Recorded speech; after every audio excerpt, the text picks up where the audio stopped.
Welcome back to Nintendo Prime, and yes, folks, I do read the comments.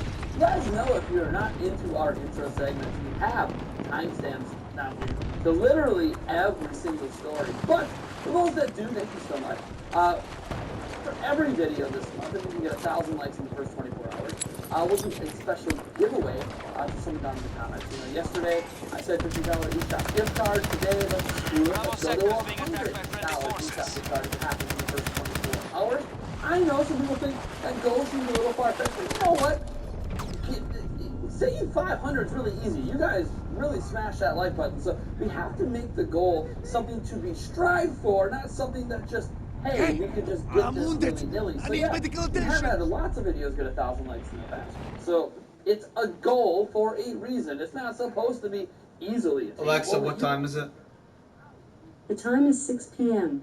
Hope you've had a good weekend. Happening on the 28th called Prime Giving. There's a link down in the description and the pinned comment to enter for the grand prize, which is $100 donated to charity. You also win a Switch OLED for yourself and a bunch of other things bundled in with it, including a Satisfy grip. Also on that on the 28th, when we're doing Prime Giving, which is a live stream where we are going to announce the grand prize winner, I also have to say, one, if you're not at that live stream, you can't win, so you need to be at that live stream to win the grand prize. We also are going to be giving away several other things during Bravo sector is under our control. Game & Watches. We actually have Friendly forces now hold most sectors. Giving away, along with several other prizes. We're trying to give back as much to the community this holiday season as possible. So, yeah, it's going to be a really, really fun event. Probably going to be gaming, some tournaments, some competitions. It's going to just be a grand old time. Eric from the Nintendo Prime Podcast is going to be there. Speaking of the Nintendo Prime Podcast, it has its own YouTube channel. And while the podcast is not fully moved over, we just did a new episode 26, last night right here on this channel. We are slowly seizing sectors and holding them. Excellent work. The only thing stopping us at this point is one, we are still working on getting all of the old episodes up at that channel. So if you have subscribed to the podcast channel and you're like, why are you posting up the old episodes? Because we need to host them all at the same time. You don't need to be able to go to a playlist on the official podcast channel and actually be able to go back and watch all the right there. Up. And there's no way to publish them without them being considered new videos. That's just how it works. So we are tossing all those videos over there. They eventually then won't be available as an archive here, at least of the new version. Our old podcast that went 100 plus episodes, we're not moving that one over. That could just stay here and stay in our archives. But the new one is going to be over there, and eventually the live stream version of it is going to be there as well. We won't be live streaming it here at some point. I don't know when that point's going to be, because we need to unlock all of YouTube's functionality, which starts with 1,000 subscribers, but also 4,000 watch hours. And I think there's a few other functions that are actually hidden behind the 5,000 subscribers.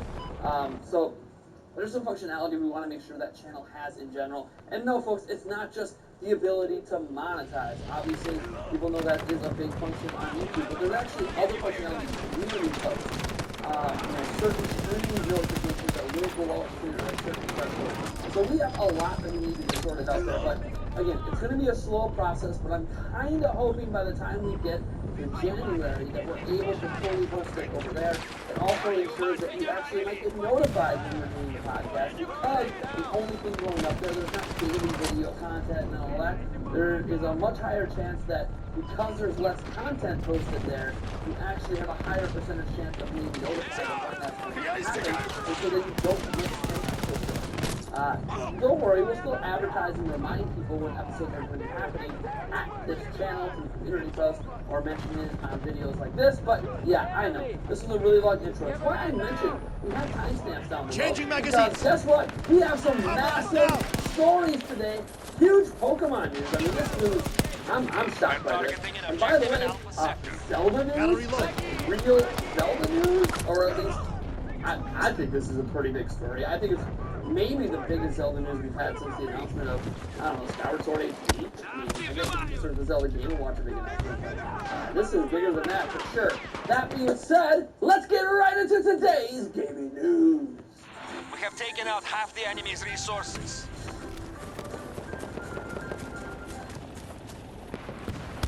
So first up, our first story deals with something that isn't necessarily a Nintendo story, but it sort of is because of what the company doesn't do. So Phil Spencer actually called up the entire gaming industry, specifically platform holders, and says everyone should be supporting emulation. We all know Nintendo is infamously not that supportive of emulation. They go after ROM sites, and also Nintendo themselves doesn't really seem to care about providing the back catalog of games in a convenient manner. They do have some available to Nintendo online, but obviously they're missing a lot. Even Virtual Console left a lot. So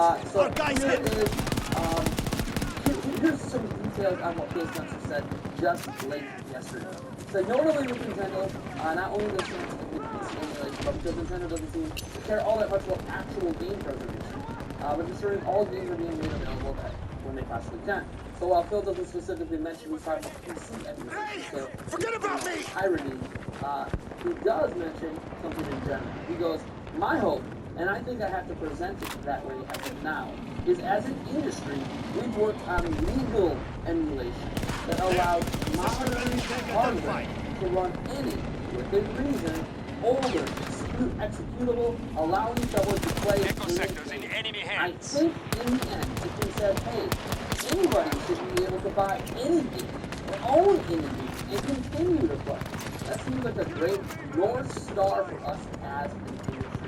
This obviously came in wake of Xbox announcing 76 new backwards compatible games on the Xbox Series platform during the Xbox 20th anniversary event. Unfortunately, that's probably going to be the last patch added for quite some time, and Phil Spencer why. While we continue to stay focused on preserving and enhancing the art form of games, we have actually reached the limit of our ability to bring new games to the catalog. Alpha sector now secure. Due to licensing, we have secured the majority of the sectors. So there could be some games that the enemy is attacking an objective. Can't run on the system, and then obviously there's going to be legal and licensing issues as well. So he fully admits, hey, look, we have done everything we can to bring every possible game backwards compatible to Xbox Series X holders natively or digitally, and frankly, we can't really do much else about it. Now, there are possible workarounds, by the way, to the backwards compatibility issue, really the licensing problem. One methodology is obviously Xbox has always used discs, and you can stick in discs all the way back to the original Xbox with that controller into the Xbox Series X and be able to play it. Marking position of enemy not all transport. of them, and there is a way to actually enable this, usually through modifying the platform to allow those games to work, but I think those are Charlie sector has fallen to the enemy.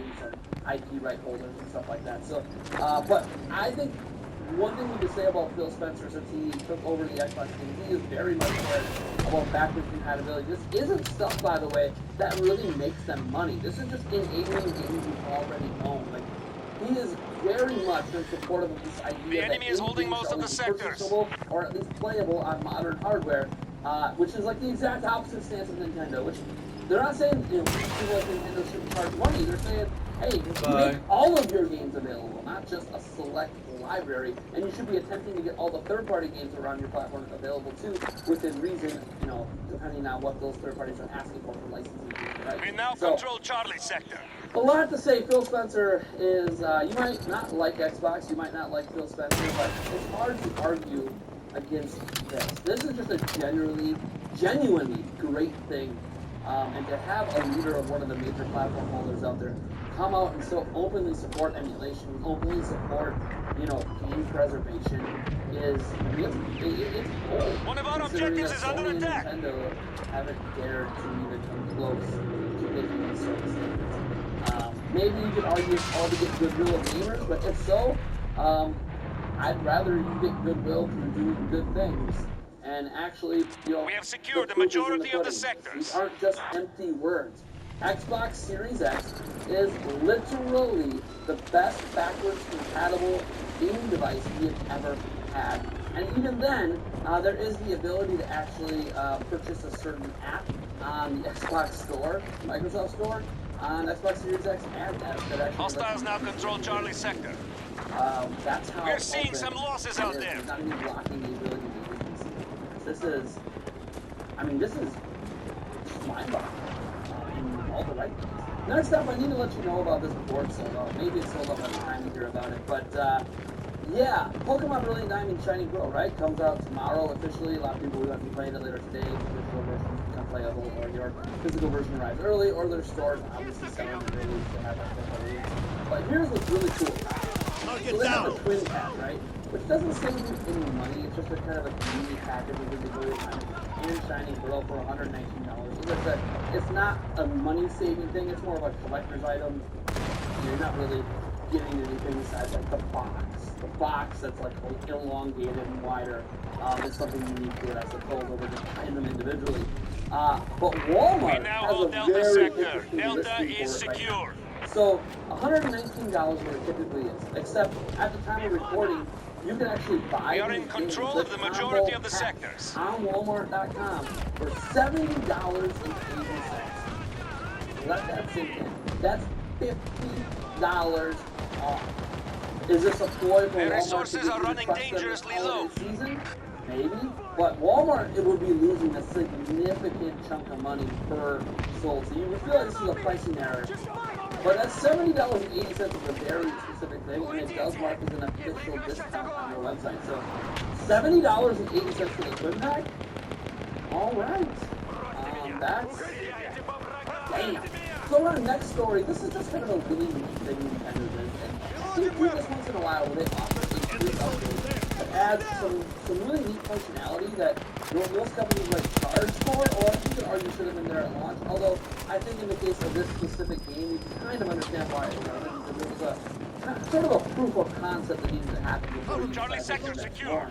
launch. We're talking about Mario We are in Kart control Live of the Home majority Circuit. of the For sectors. those who still don't know what that is after it's been out over a year, Mario Kart Live Home Circuit is a new Mario Kart game on Switch. Unlike Mario Kart 8 Deluxe, it's not a port, it's only on Switch. And basically it's like $100 The enemy for was no it's match for actually our $60 tactics this today. holiday. We have It's a won. great time to add this functionality when it's going to be the cheapest it's ever been. And what it does is it comes with a physical cart.